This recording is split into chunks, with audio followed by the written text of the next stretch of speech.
වගේ නම කියන්න. ඩෑෂ් මොඩල්නේ.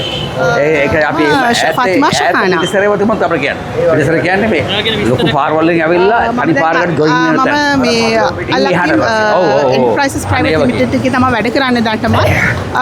දැන් අවුරුදු 3.5 අතර කාලයක් සේවය කරනවා මෙහි. අද මොකද වෙන්නේ මේ දාන්සල මොකද අපිට සහනවත් ගන්න කිව්වා. අපි දැන් අද සෞඛ්‍ය දන්සලක් දෙනවා. උදේ 10ට පටන් ගත්ත එක. තාම ඉතින් වාතිවා සහනා කියලා වැඩ කරගෙන යනවා. ගොඩක් සතුටුයි. ඒතර විදක් කරන්නේ මම මාකටිංగ్ පාර දාගන්න ඕනේ. ඔව් දැනට නම් සාමාන්‍යයෙන් 9000කට වැඩි පිරිසක් ඇවිල්ලා ඇති කියලා මම හිතනවා. දැන් උදේ 9ට පටන් ගත්ත එක තාම අපි පොලිමේ යන ගමන් මේ. සාමාන්‍යයෙන් 15000ක් 15000 වගේ ක්‍රවුඩ් එකකට වගේ අපි දෙන්න ලෑස්ති කරලා තියෙනවා දැන් තමයි. Okay, thank you so much. Al-Hakim Enterprises Private Limited. Visit us at number 101 Colombo Road, Kurunegala.